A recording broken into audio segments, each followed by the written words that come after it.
Hello বন্ধুরা, আজকে যে সমস্ত অঙ্কগুলো নিয়ে এসেছি খুবই খুবই গুরুত্বপূর্ণ, অতএব ভিডিও ছেড়ে যেও না, এটুকু রিকোয়েস্ট হলো।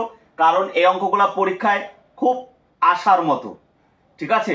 তো ভিডিও ছেড়ে কেউ যেও না। খুব সুন্দর সুন্দর অঙ্ক রয়েছে, কিন্তু দেখো খুবই সুন্দর সুন্দর অঙ্ক রয়েছে, ঠিক আছে? তো ভিডিও ছেড়ে কেউ যেও না, প্রথম থেকে শেষ পর্যন্ত দেখো। চলো, এখানে বলেছে এক্স ও ওয়াই সংখ্যার গসাগু ও লসাগু যথাক্রমে 5 এবং 200। দুটো সংখ্যা আছে এক্স আর ওয়াই, সংখ্যা দুটোর গসাগু হলো 5, লসাগু হলো 200। যদি এক্স প্লাস ওয়াই সমান যদি 65 হয়, তবে 1/x আর 1/y এর মান কত? ঠিক আছে, তো আমরা কি করব? আমরা একটা অঙ্ক দেখাই। ধরো তোমাকে বললাম কি যে দুটো সংখ্যা, আমি এমনি অন্য একটা অঙ্ক দেখাই বোঝানোর জন্য। 12:15। তো একে কাটাকাটি যেটা দিয়ে করা যায় সেটার নামই গসাগু। একে কাটাকাটি করা যায় কত দিয়ে ভাই? গসাগু হবে তাহলে 3। দেখো 3 দিয়ে যদি কাটো তাহলে 3 4 12, 3 5 কত 15। আর লসাগু কিরকম হয়? লসাগু হলো এই সবগুলা অনুপাত এবং গসাগু গুণ করলে লসাগু আসে। তাহলে 4 5 20, 3 20 কত 60 ভাই। ঠিক আছে, ভালো করে বোঝো। গসাগু কত হলো 3, 12 আর 15 গসাগু কত 3, লসাগু কত? লসাগু হলো এই যে 4 5 20, 3 20 60। তাহলে এই দেখো তোমাকে এইরকম বলেছে দুটি সংখ্যার গসাগু 5, আমার অঙ্কের গসাগু কত 3। আমার অঙ্কের গসাগু কত 3। ওরা বলেছে লসাগু 200 ওদের অঙ্কে, আমার অঙ্কের লসাগু হলো 60। ঠিক কিনা? আমার অঙ্কের লসাগু কত 60। তাহলে একটু খেয়াল করো, এই লসাগু আর গসাগু দেওয়া রয়েছে অঙ্কের ভিতরে, লসাগু আর গসাগু দেওয়া রয়েছে। তাহলে লসাগুকে যদি তুমি গসাগু দিয়ে ভাগ করো, 3 20 কত 60। যে 20টা বেরোলো সেই 20টা তো ভাই যে মূল সংখ্যা তার অনুপাতের গুণফল না? দেখো তো মূল সংখ্যা যেটা ছিল 12 আর 15, তার অনুপাত তো 4 আর 5। 4 আর 5 এর গুণফল 20 না? তাহলে কি বুঝলাম আমরা? যে লসাগুকে গসাগু দিয়ে ভাগ করলে যেটা বেরোয় সেটা হলো মূল সংখ্যার অনুপাতের গুণফল। ক্লিয়ার? তাহলে এইখানে তুমি একটু খেয়াল করে দেখো। তার আগে আরো একটা কথা শুনে রাখো। যদি ধরো এইটা তো 12 আর 15 ছিল, আমি এটা মুছে দিলাম। দুটি সংখ্যার অনুপাত 4:5। দুটি সংখ্যার অনুপাত কত ভাই? 4:5। তাদের গসাগু 3। তাহলে তো যদি তোমাকে বলি সংখ্যা দুটো কি কি, আর ভাই ডাইরেক্ট গুণ করে দিলেই সংখ্যা চলে আসবে। কেন? কারণ তুমি তো এই 3 দিয়ে কাটাকাটি করার পরে 4 আর 5 এসছে, তাহলে সংখ্যা দুটো হবে 3 4 12 একটা, 3 5 কত 15 একটা। ক্লিয়ার? সব বোঝা গেল? তাহলে আমি এখানে যেমন শিখলাম যে লসাগুকে গসাগু দিয়ে ভাগ করলে অনুপাতের গুণফল বেরোয়। তাহলে আমরা আরামসে 200কে যদি 5 দিয়ে ভাগ করি তাহলে 5 40 200, অর্থাৎ এই যে 40টা বেরোলো, এখানে যেমন আমার 20 বেরিয়েছিল, এই যে 40টা বেরোলো, এই 40টা কি ভাই? 40টা হলো মূল যে সংখ্যা তাদের অনুপাতের গুণফল। হ্যাঁ, অনুপাতের গুণফল।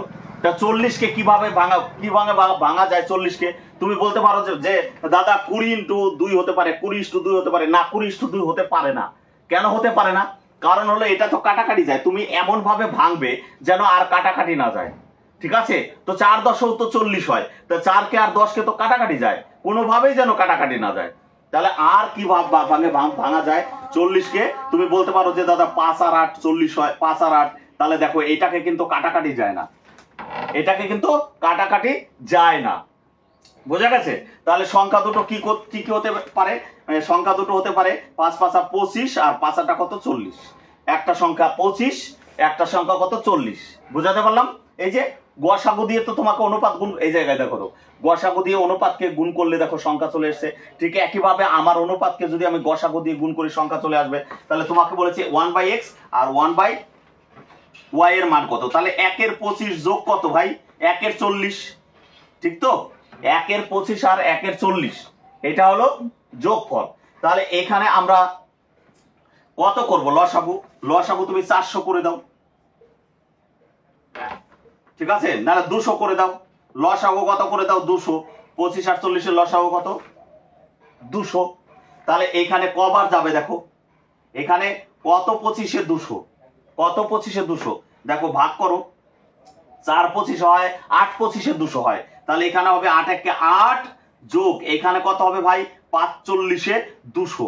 তাহলে এখানে হবে 5। তার মানে অ্যান্সার হবে 13 200। এইটা অ্যান্সার হবে 13/200। আশা করি বোঝাতে পেরেছি। ভিডিও ছেড়ে যাবে না, আরো গুরুত্বপূর্ণ অঙ্ক রয়েছে, কিন্তু তার মাঝে আমি দুটো কথা বলবো, একটু শোনো, রিকোয়েস্ট একটু শোনো। কি কথাটা? আমাকে প্রচুর ফোন করছে, প্রচুর ফোন আসছে, বেশিরভাগ টাউনের দিক থেকে, মানে কলকাতার দিক থেকে, হালি শহর, তারপরে এদিকে তোমার সাউথের দিকে। তা তারা আমার তো অনলাইন ব্যাচ নেই, কারণ আমার অনলাইনের সিস্টেমই নেই, আমার বোর্ড নেই, ডিজিটাল বোর্ড নেই। হ্যাঁ, তো এরকম সিস্টেম হওয়ার জন্য তো আমি একটা সিদ্ধান্ত নিয়েছি, মানে প্রচুর ফোন আসার জন্য আমি একটা কৃষ্ণনগর বা রানাঘাট বা দু জায়গায়ও হতে পারে, যে আমি তো এবার ছুটি নেই আমার রবিবার ছাড়া, তো ভেবেছি একদিন আমি অফলাইন ক্লাস করাবো কৃষ্ণনগর এবং রানাঘাটে। তো কারো যদি মানে আশেপাশে কেউ যদি থাকো, অনেকে আসতে চেয়েছে কলকাতার সাইড থেকে, ফোনও করেছিল, তো যদি মানে তোমাদের ইচ্ছা থাকে তাহলে তোমরা অবশ্যই ভর্তি হতে পারো, ভর্তির জন্য যোগাযোগ করতে পারো। আমি অবশ্যই ডেসক্রিপশনে ভর্তির যে যোগাযোগ নাম্বারটা আমি দিয়ে দেবো, যদি কারোর ইচ্ছা থাকে। একটা কথা বলি ভাই, অনলাইনে সবকিছু হয় না, তাহলে অফলাইনের সেন্টারগুলো চলতো না। অনলাইনে সবকিছু তোমার হয় না, তুমি সামনাসামনি মুখোমুখি একটা প্রশ্ন, যে এই যে ভিডিও বানালাম, তুমি কি আমাকে প্রশ্ন করতে পারবে? নিশ্চয় করতে পারবে না। এখানে না বুঝলেও করতে পারবে না, বুঝলেও করতে পারবে না, যে দাদা ওইখানে কেন কেন করলেন। তাহলে অফলাইনের ব্যাচগুলো কোনোদিনই চলতো না। বড় বড় সেন্টার রয়েছে, তারা অফলাইন ব্যাচ করায় কেন? অনলাইনে সবকিছু ভাই হয় না। অনলাইনে তো তোমার মর্জি মতো, তোমার ইচ্ছা হলে ভিডিও দেখলা, ইচ্ছা না হলে দেখলে না, কিন্তু যখন তুমি আমার সামনে এসে পড়বে তখন তুমি বাধ্য পড়তে। এইটাই হলো বিষয়। তুমি যে কোনো সেন্টার, আমি বলছি আমার কাছে বলছি না, যে কোনো সেন্টারে তোমার অবশ্যই পড়া উচিত, ঠিক আছে? অতএব অফলাইন বিষয়টাই আলাদা, ঠিক আছে? সামনাসামনি থেকে অঙ্ক করা, ওটা তোমাকে মানে কি বলতো, যে আমি পড়তে এসছি, আর তুমি বাড়িতে যখন ফ্রি থাকো তোমার ইচ্ছা হলো করলে, নাহলে একটু বন্ধুদের সঙ্গে আড্ডা মারলাম, নাহলে একটু ঘুরলাম, নাহলে একটু ফোন করলাম, নাহলে হোয়াটসঅ্যাপ করলাম, এরকম সিস্টেম থাকে। ওই জন্য যে কোনো জায়গায় তোমরা অবশ্যই ভর্তি হও, হ্যাঁ, তাহলে সুবিধা হবে তোমাদের চাকরি পাওয়ার ক্ষেত্রে। তো বিষয়টা হলো এইটুকু বলে দিলাম। কৃষ্ণনগর এবং রানাঘাট দু জায়গায় আমি রবিবারে একদিন সপ্তাহে ক্লাস করাবো।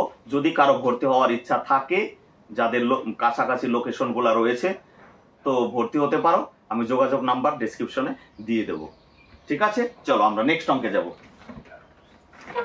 নেক্সট অঙ্কটা কি বলেছে দেখো, খুবই ভালো অঙ্ক। নেক্সট অঙ্কটা বলেছে √32 প্লাস √48 বাই √8 প্লাস √12 এর মান কত? তো এইখানে দেখো ভাই, এই যে 32 আছে, এই যে 32 আছে, এই 32কে এমন দুটো ভাগে ভাগ করো যার একটা যেন বর্গমূল হয়। 32কে ভাই আমি কি, এই যে √32 আছে, এটাকে কি আমি 16 গুণ 2 লিখতে পারি না? অবশ্যই 16 গুণ 2 লিখতে পারি না? পারি তো, 16 গুণ 2 লিখতে পারি। তো বিষয় হলো 16 বর্গমূল করলে কত হয় ভাই? 4, কিন্তু 2 এর তো বর্গমূল হয় না, তাই 4√2 হবে। বোঝা গেছে? এটা কত হবে ভাই? 4√2 হবে, ঠিক আছে? 4√2 হবে, ক্লিয়ার? তাহলে এটা হবে 32 মানে 4√2। ঠিক উপরে আছে কত? √48 ভাই। তো এইটাকে আমি কি 48কে আমি কি 16 গুণ 3 লিখতে পারি না? 3 16 তো 48। তো 16 গুণ 3 যদি হয়, 16 বর্গমূল করলে তো ভাই 4 হয়, তাহলে এইখানে 3 এর বর্গমূল হয় না, তাই ও অ্যারেস্ট। তাহলে ওপরে কি দাঁড়ালো ভাই? 32 মানে তুমি লিখতে পারো 4√2 লিখতেই পারো, যোগ 48, √48 মানে কি লিখতে পারো ভাই? 4√3 লিখতে পারো, 4√3 লিখতে পারো। ঠিক একইভাবে দেখো, এখানে √8 আছে নিচে, তাহলে এইখানে কি আমি √8 কে এইগুলো এরকম লিখতে পারি? 4 গুণিত 2, পারি না ভাই? 4 গুণিত 2 লিখতে পারি না। তো 4 এর বর্গমূল করলে কত হয়? 2, আর এর বর্গমূল হয় না, তাই এ অ্যারেস্ট। ঠিক একইভাবে 12 আছে, √12, 12 মানে কত? 12 মানে তো 4 গুণ 3 লিখতেই পারি ভাই। 4 এর বর্গমূল হয়, বাইরে বেরিয়ে আসলো 2√3 হয়। তাহলে 8 এর মান কত ভাই? 8 এর মান হলো 2√2 প্লাস 12 এর মান কত? 2√3, ঠিক তো? তো বিষয়টা হলো ওপরে দেখো, ওপর আর নিচ তুমি যদি মেলাও, দেখো √2 মিলেছে, √3 মিলেছে না? তাহলে এইখান থেকে আগে তো একটা করে 2 আছে, তাহলে এইখান থেকে যদি তুমি 2 কমন নাও, এইখান থেকে তুমি যদি, আচ্ছা তুমি 4ই কমন নাও, এইখান থেকে উপর থেকে 4 কমন নাও। 4 কমন নিলে কত হলো ভাই? তুমি বলবা √2 প্লাস √3 রয়েছে দাদা। 4 যদি কমন নিই না উপর থেকে, তাহলে √3 প্লাস √2 আছে, আর নিচের থেকে তো 2 কমন নেওয়া যায়, তাহলে এখানে কি, এখানে √2 প্লাস কত? √3 হবে। তাহলে এই √2 এটা কেটে গেল, তাহলে এই 2 দিয়ে 4 কে কাটলে কত হবে 2, তার মানে এটার অ্যান্সার হবে 2। তো প্রশ্ন হলো এই অঙ্কটা কি 1 সেকেন্ডে করা যেত না, কিচ্ছু না করে? হ্যাঁ করা যেত, করা যেত। তো সেটা কিভাবে করা যেত ভালো করে একটু খেয়াল করে দেখো। উপরে কিন্তু সংখ্যা বড় আছে, ওপরে কি আছে সংখ্যা বড় আছে এবং সবগুলা সংখ্যা কিন্তু রুটের ভিতরে আছে। তাহলে একটু খেয়াল করে দেখো এখানে 8 আছে। আচ্ছা ভাই এটা কত গুণা ভাই? এই যে এটা কত গুণা? তুমি বলবে ভাই 8 4 গুণা, 4 8 32। তুমি এইটাও দেখো, এইটাও কিন্তু 4 গুণা, ঠিক কি না? এইটার থেকে এটা কত গুণা? 4 গুণা। এইটাও কত গুণা? 4 গুণা। কিন্তু এটা তো 4 গুণা, কিন্তু তার মাথায় তো রুট আছে, তাই 4 এর মাথায় রুট দিলে তো ভাই কত 2 অ্যান্সার হবে, এত বড় না করলেও হতো। দেখো ভালো করে 8 এর কত গুণা? 32, 4 গুণা। এটাও দেখো 4 গুণা। তো √4 মানে তো ভাই 2। ক্লিয়ার? বোঝাতে পারলাম? অফলাইনে পড়লে আরো অনেক কিছু শিখতে পারবে, অনেক কিছু প্রশ্ন করতে পারবে। তো যাই হোক, যারা ভর্তি হবে অবশ্যই তোমরা ভর্তি হতে পারো। নাহলে অফলাইন সেন্টারগুলো বড় বড় সেন্টার রয়েছে, তাদের চলতো না যদি সব অনলাইনে হতো। ওই কোর্স কিনে অনলাইনে যদি সবকিছু হতো, হয় না ভাই। যা পরের অঙ্কটা দেখো। 137টি সংখ্যার গড় হলো x। প্রতিটি সংখ্যাকে 3 দিয়ে ভাগ করে 4 যোগ করে 2 দ্বারা গুণ করলে নতুন গড় হয় 32। তাহলে x এর মান কত? ভাই তার আগে আমি আরো একটা অঙ্ক দিই। ধরো এখানে আমি একটা অঙ্ক দিই যে 35টি সংখ্যার গড়, 35টি সংখ্যার গড় ভাই বললাম হলো 17। 35টি সংখ্যার গড় হলো 17। প্রতিটি সংখ্যার সাথে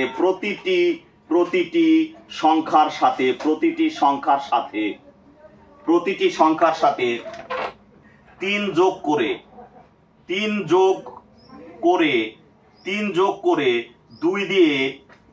2 দিয়ে ভাগ করলে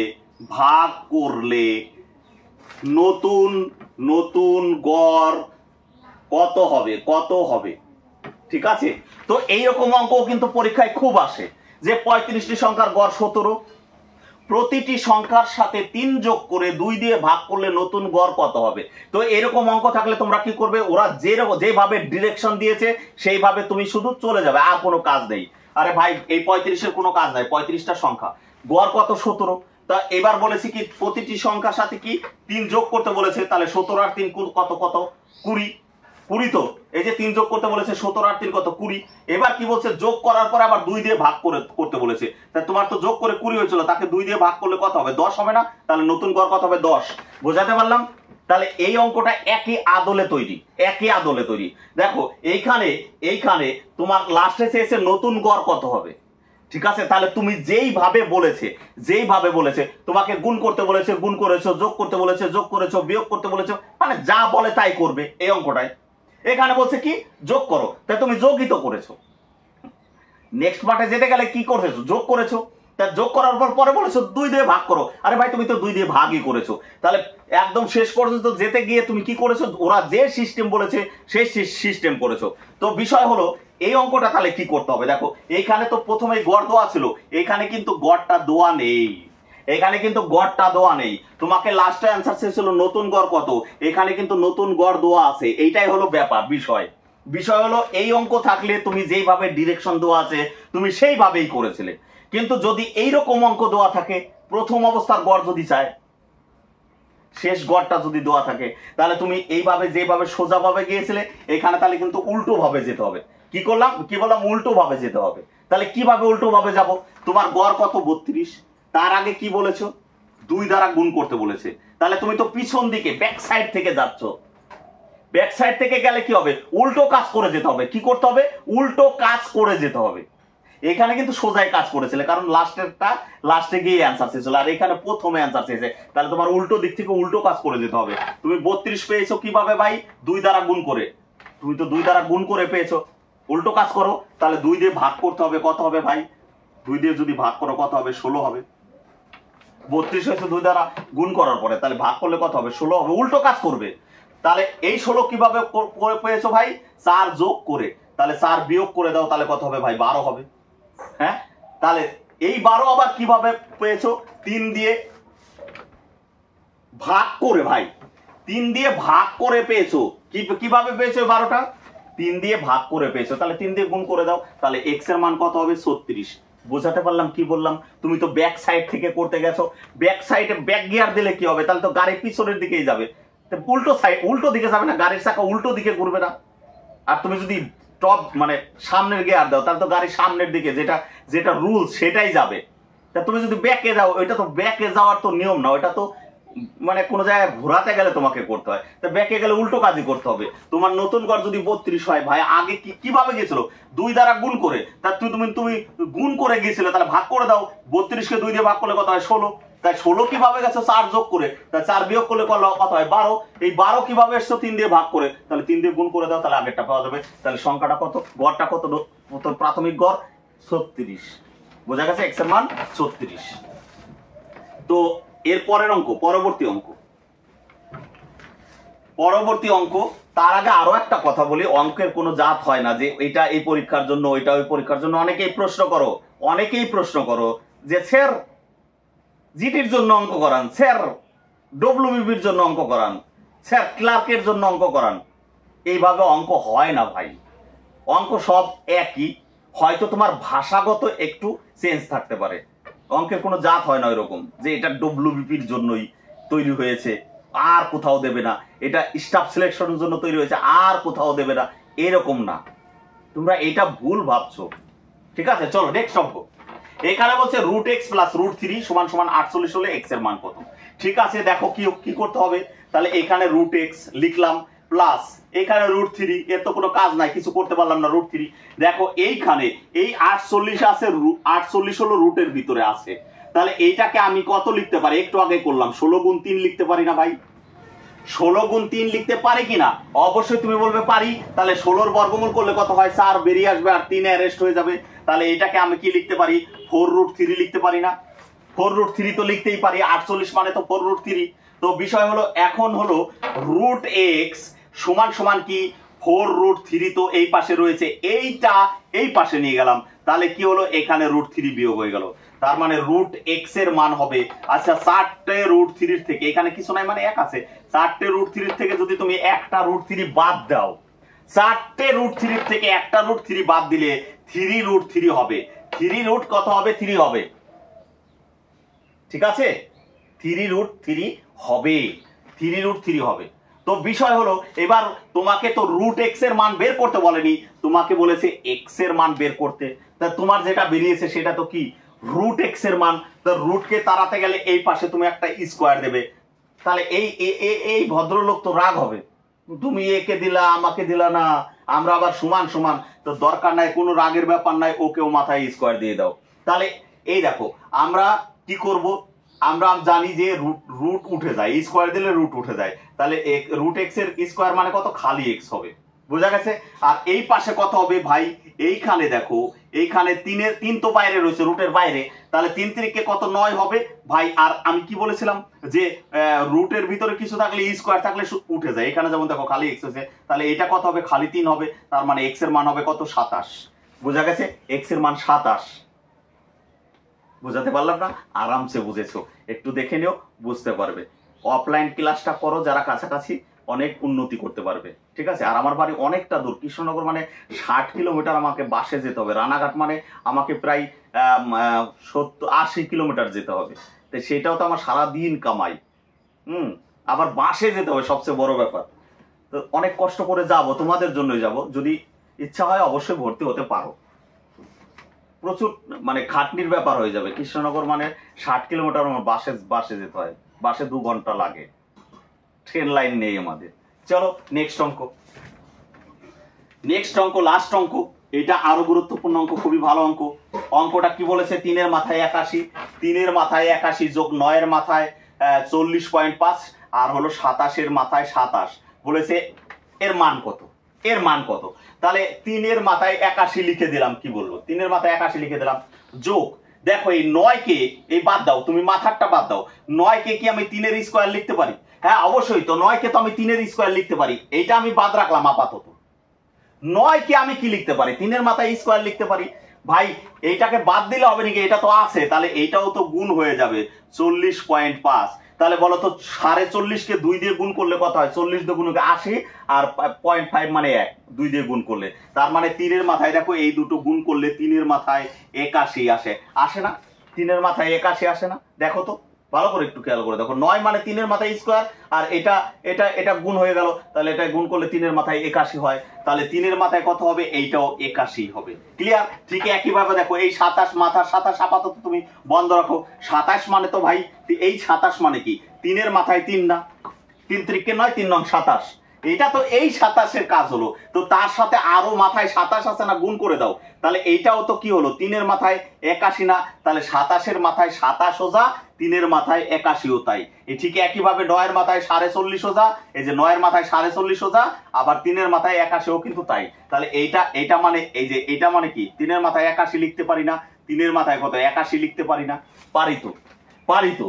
তো এখন উত্তরটা কি হবে? এটা তো গুণাকারে নেই যে পাওয়ার যোগ করে দেব, গুণাকারে থাকলে পাওয়ার যোগ হতো। ধরো তোমাকে যদি এটা বলতো 3-এর মাথায় 20 গুণ 3-এর মাথায় 3-এর মাথায় 20, 3-এর মাথায় 25 গুণ 3-এর মাথায় 30, তাহলে যদি গুণ থাকে, বেস যদি 1 থাকে, এই যে বেস এটাকে বেস বলে, বেস যদি 1 থাকে, গুণ থাকলে পাওয়ার কি হয়ে যায়? যোগ হয়ে যায়। তাহলে অ্যান্সার হতো কত? 30 আর 20 কত? 50, 50 আর হলো 20 25 হলো 75 হতো, এটার অ্যান্সার হতো 75। কিন্তু এটা তো গুণ থাকলে, এখানে বেস 1 থাকলেও গুণ তো নেই, যোগ আছে। তাহলে আমরা কি করব? 3-এর মাথায় 81 কমন নিয়ে নেব, কমন। এইটা থেকে এইগুলা থেকে 3-এর মাথায় 81 কমন নিয়ে নিলাম। তাহলে কমন মানে কি? ভাগ করা ভাই। তাহলে 3-এর মাথায় 81 যদি কমন নিয়ে নাও, তাহলে এইটা দিয়ে এটাকে ভাগ করলে কত হয় ভাই? 1 হয়। তাহলে এইটাকেও তো ভাগ করতে হবে, কমন মানে ভাগ, তাহলে এইটা দিয়ে এটাকে ভাগ করলে কত হবে ভাই? 1 হয়। তাহলে এইটাকে যদি তুমি এটা দিয়ে ভাগ করো, কত হবে ভাই? এটাও তো একই হবে। দেখো 3-এর মাথায় 81 যদি কমন নাও, ভাগ করে দাও, দেখো এরকম পজিশন আসবে। তাহলে 3-এর মাথায় এখানে কত হলো? 81 গণিত এটা 1 1 1 মানে কত হলো? 3 হলো, তাই তো। তাহলে এইটার পাওয়ার মানে কি? কিছু নাই, মানে কি? 1 আছে। তাহলে আমি তো বলেছিলাম বেস যদি সমান থাকে, মাঝখানে গুণ থাকলে পাওয়ার কি হয়? যোগ হয়। বেস যদি একই থাকে আর মাঝখানে যদি গুণ থাকে, তাহলে পাওয়ার কি হয়? যোগ হয়। তাহলে এটার অ্যান্সার হবে কত ভাই? 3-এর মাথায় 82 হবে। এই যে 81 আর 1 82। ক্লিয়ার? বোঝাতে পারলাম? যদি ভালো লেগে থাকে অবশ্যই লাইক, কমেন্ট এবং শেয়ার করো। আর যদি ভর্তি হতে ইচ্ছা হয় অবশ্যই ডেসক্রিপশনে নাম্বার দেওয়া থাকবে, যোগাযোগ করে নিও। ঠিক আছে, বাই।